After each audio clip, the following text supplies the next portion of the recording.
বন্ধুরা, রোদ ঝলমলের বৈশাখের বিকালে প্রকৃতি এক নিঃশব্দ আহ্বান জ্যৈষ্ঠের আগমনী বার্তা শুনিয়ে দেয়। গ্রীষ্মের তাপে পাকা আমের সুগন্ধে ভরে ওঠে বাতাস। নতুন মাসের শুরুতে মাটির গন্ধে মিশে থাকে নতুন আশার স্পর্শ।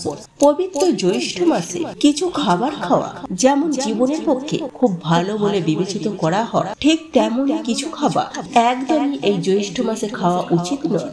বিশেষ করে জ্যৈষ্ঠ মাসে ভুলেও খাবেন না এই তিনটি সবজি। নানান রোগ ব্যাধি, চরম আর্থিক কষ্ট এবং সংসারে অশান্তি আর দুর্ভাগ্য আসবে। জ্যৈষ্ঠ মাসের পূর্ণিমা পড়ে জ্যেষ্ঠা নক্ষত্রে, তাই এই মাসের নাম জ্যৈষ্ঠ। সনাতন হিন্দু ধর্মে পবিত্র জ্যৈষ্ঠ মাসে অনেক গুরুত্বপূর্ণ উৎসব পালিত হয়। জ্যৈষ্ঠ মাসে ভগবান বিষ্ণুর পূজা এবং গঙ্গা স্নান অত্যন্ত পুণ্যজনক। এই মাসে গঙ্গা দশহরা পালিত হয়, যা মা গঙ্গার স্বর্গ থেকে পৃথিবীতে আগমনের স্মৃতি বহন করে। এই দিনে গঙ্গা স্নান ও দান করলে পাপ মোচন হয় বলে বিশ্বাস করা হয়।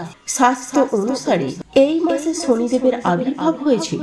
জ্যৈষ্ঠ মাসের শুক্লপক্ষে পড়ে বছরের অন্যতম একাদশী তিথি নির্জলা একাদশী। এই মাসে ভগবান বিষ্ণু ও ভগবান শিবের বিভিন্ন রূপে পূজা করা হয়ে থাকে। বিশেষ করে এই মাসে সত্যনারায়ণ পুজোর মাহাত্ম্য অনেক বেশি। অনেকে 19শে জ্যৈষ্ঠ তারিখে লোকনাথ বাবার তিরোভাব দিবস পালন করে। জ্যৈষ্ঠ মাসে ব্রাহ্মণ ও গরিব মানুষদের ফল, জলের পাত্র, ছাতা ও পাখা দান করা অত্যন্ত পুণ্য ফলদায়ী। জ্যৈষ্ঠ মাসকে জল দানের মহা মাসও বলা হয়। জ্যৈষ্ঠ মাসের প্রতি সপ্তাহে মা মঙ্গলচণ্ডী মায়ের পুজো তথা জয় মঙ্গলবারের ব্রত পালিত হয় এবং এই মাসে ফলহারিণী কালী পূজা অনুষ্ঠান হয়। জ্যৈষ্ঠী অমাবস্যা বটবৃক্ষের পূজাও প্রচারিত।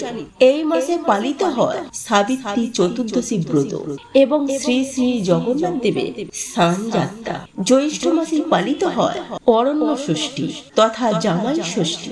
অন্যদিকে জ্যোতিষশাস্ত্র মতেও শনি দোষ, বাস্তু দোষ, গ্রহ দোষের প্রতিকার এবং দান করার জন্য জ্যৈষ্ঠ মাস বিশেষভাবে উল্লেখযোগ্য। নমস্কার বন্ধুরা, আজকের নতুন পর্বে আপনাদের সকলকে স্বাগত জানাই।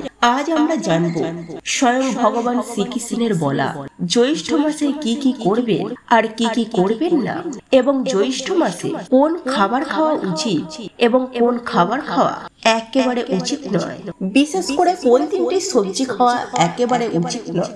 এই মাসে যে নিষিদ্ধ সবজিগুলি খেলে জীবনে ঘনিয়ে আসতে পারে চরম আর্থিক কষ্ট, পরিবারের সদস্যদের লেগে থাকবে নানান রোগ ব্যাধি, ঘরে এবং বাইরে অকারণে সৃষ্টি হবে অশান্তি, ব্যবসা বা চাকরির জায়গায় নানা রকম বাধা আসবে, রোজগার কমে যেতে পারে, সংসারে নেমে আসবে চরম দুর্ভাগ্য, দারিদ্রতা। আপনি জ্যৈষ্ঠ মাসে কোনো ব্রত পালন করুন বা নাই করুন, কিন্তু এই মাসে অবশ্যই শাস্ত্র অনুসারে নিষিদ্ধ খাবারগুলি এড়িয়ে চলুন। তাহলে আপনার বাড়ি থেকে বাস্তুদোষ দূর হবে এবং সারা বছর মা লক্ষ্মীর কৃপা থাকবে। আপনি আর আপনার পরিবার সুরক্ষিত থাকবেন, সুস্থ থাকবেন। এছাড়াও আমরা জেনে নেব জ্যৈষ্ঠ মাসের অতি প্রাচীন এবং শক্তিশালী 5টি উপায়, যেগুলি আপনার সংসারে আয় উন্নতি বৃদ্ধি করবে। বন্ধুরা, জ্যৈষ্ঠ মাস বাংলা বছরের দ্বিতীয় মাস এবং এটি গ্রীষ্মের তীব্রতম সময়। পরিবেশে এই সময় তাপমাত্রা খুবই বেশি থাকে। সেই কারণে জ্যৈষ্ঠ মাসে নানা অসুখ বিসুখ ছড়িয়ে পড়ার আশঙ্কা থাকে। এই সময় রোদে বেশি ঘোরাঘুরি করলে হিট স্ট্রোক হওয়ার সম্ভাবনা বেড়ে যায়। তাই বন্ধুরা, ছাতা ব্যবহার করুন এবং ছায়াযুক্ত স্থানে থাকার চেষ্টা করুন আর বারে বারে জল খান। এই মাসে কোনো প্রকারে ভারী ব্যায়াম করবেন না। জ্যৈষ্ঠ মাস ধর্মীয়ভাবে অত্যন্ত তাৎপর্যপূর্ণ এবং এই মাসে বিভিন্ন ধর্ম ও সম্প্রদায় নানা গুরুত্বপূর্ণ আচার অনুষ্ঠান ও উৎসব পালিত হয়। আবার জ্যৈষ্ঠ মাস ফলের রাজা, আমের মাস। আমকে সনাতন ধর্মে রসালো এবং পূর্ণতার প্রতীক হিসাবে ধরা হয়। এই মাসে গৃহ দেবতাকে আম ভোগ নিবেদন করলে ও আম দান করলে পূর্ণ ফল পাওয়া যায়। জ্যৈষ্ঠ মাস জুড়ে গঙ্গায় বা কিংবা কোনো পবিত্র নদীতে স্নান করা অত্যন্ত পুণ্য ফলদায়ী।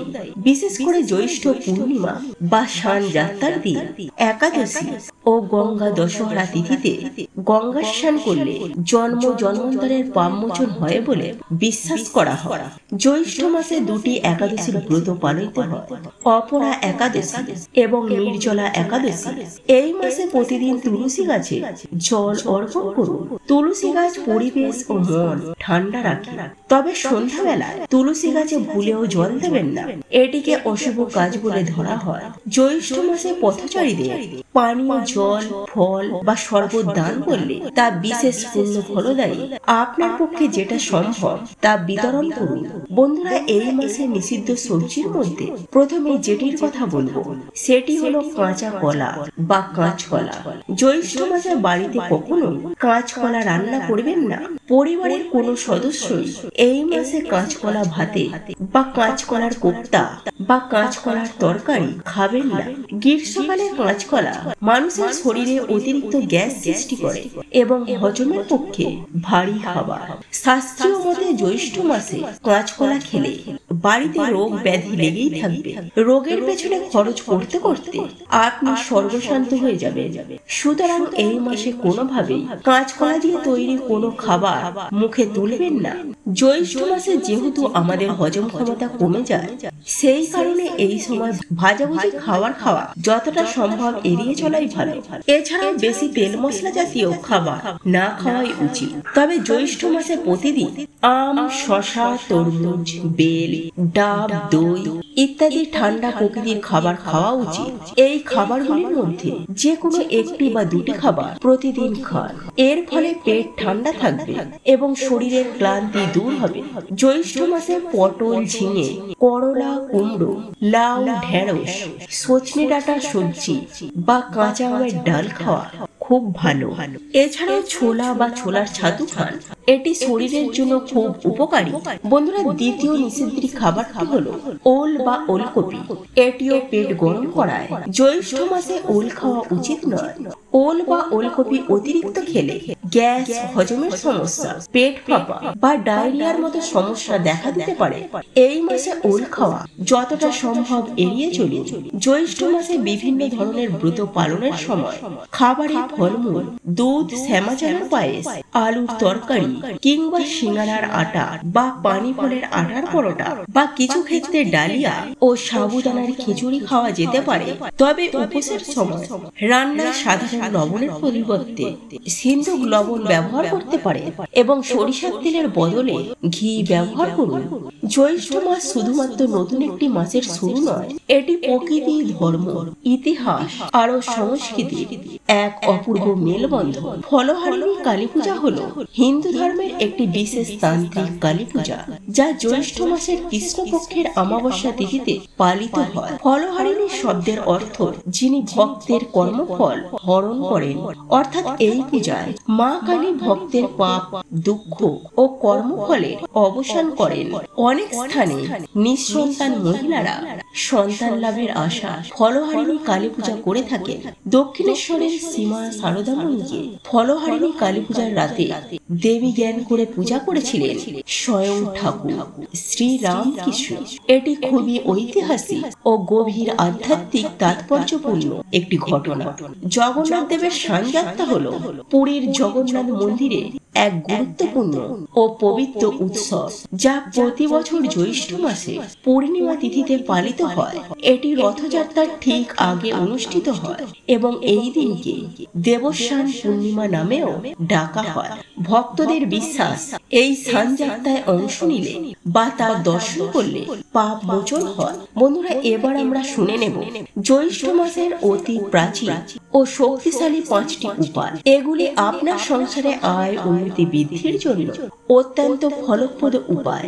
প্রথম উপায়টি হল জ্যৈষ্ঠ মাসের প্রতি শুক্রবার সকালে 1 মুঠো সাদা চাল একটি লাল কাপড়ে বেঁধে মন্দিরে বা কোনো দরিদ্র মানুষকে দান করুন। এতে আপনার গৃহে মা লক্ষ্মীর কৃপা স্থায়ী হয়। দ্বিতীয় উপায়টি হলো ফলহারিণী কালী পূজার দিন অর্থাৎ জ্যৈষ্ঠ অমাবস্যা মা কালীকে সাদা বাতাসা, দুধ, কলা ও পাকা আম নিবেদন করে মাকে বলুন, মা সংসার থেকে সকল অভাব বাধা দূর করো। এই রাতে মা কালীকে ফল মিষ্টি নিবেদন করলে অশুভ শক্তি দূর হয়। তৃতীয় উপায়টি হলো জ্যৈষ্ঠ মাসের প্রতিটি মঙ্গলবার একটি লাল কাপড়ে 1 চিমটি লবণ ও 5টি লবঙ্গ বেঁধে রান্নাঘরের কোণায় রাখুন। এটি আপনার ঋণ ও ব্যয় নিয়ন্ত্রণের সাহায্য করে। চতুর্থ উপায়টি হলো জ্যৈষ্ঠ পূর্ণিমায় একটি তামার পয়সা বা একটি কয়েন গঙ্গা বা অন্য কোনো পবিত্র জলে বিসর্জন দিন। এটি আপনার রাশিতে শুভ গ্রহের দৃষ্টি আকর্ষণ করবে এবং আয় বৃদ্ধি করবে। পঞ্চম উপায়টি হলো জ্যৈষ্ঠ মাসের প্রতিটি বৃহস্পতিবার ও শুক্রবার তুলসী গাছে জল, সাদা ফুল ও 1 চিমটি চিনি অর্পণ করে বলুন, শ্রী বৃন্দাবন মাধবায় নমঃ। এটি 11 বার জপ করুন। এর ফলে আপনার সংসারে সুখ ও সম্পদ বৃদ্ধি পায়। বন্ধুরা, শনিদেবের কৃপা পেতে ও কর্মক্ষেত্রে উন্নতি করতে শনিবার ও অমাবস্যায় কালো তিল, কালো কাপড় যে কোনো শনি মন্দিরে বা যে কোনো গরিব অসহায় মানুষকে দান করুন। বন্ধুরা, তৃতীয় নিষিদ্ধ সবজিটি হলো কড়াইশুঁটি বা মটরশুঁটি। জ্যৈষ্ঠ মাসে কড়াইশুঁটি বা এর থেকে তৈরি অন্য কোনো খাবার ভুলেও খাবেন না। এই মাসে বেশি পরিমাণে কড়াইশুঁটি খেলে পেট জ্বালা বা গ্যাস্ট্রিকের মতো সমস্যা দেখা দিতে পারে। তাই শাস্ত্রে জ্যৈষ্ঠ মাসে কড়াইশুঁটি খাওয়া মানা করা হয়েছে। এছাড়াও কোনো প্রকারের নেশা জাতীয় খাবার এই মাসে না খাওয়াই ভালো। এছাড়াও জ্যৈষ্ঠ মাসে অতিরিক্ত কটু বা ঝাল, পেঁয়াজ, রসুন এবং অতিরিক্ত গরম তেল মশলা জাতীয় খাবার না খাওয়াটাই ভালো। বন্ধুরা, আশা করি ভিডিওটি আপনাদের সামান্য হলেও উপকারে আসবে। ভগবান শ্রীকৃষ্ণ ও ভগবান শিবের কৃপায় আপনারা সবাই ভালো থাকুন, সুস্থ থাকুন এই প্রার্থনা করি। আজকের মতো এখানে শেষ করলাম। জয় শ্রীকৃষ্ণ, জয় মহাদেব, জয় গুরু।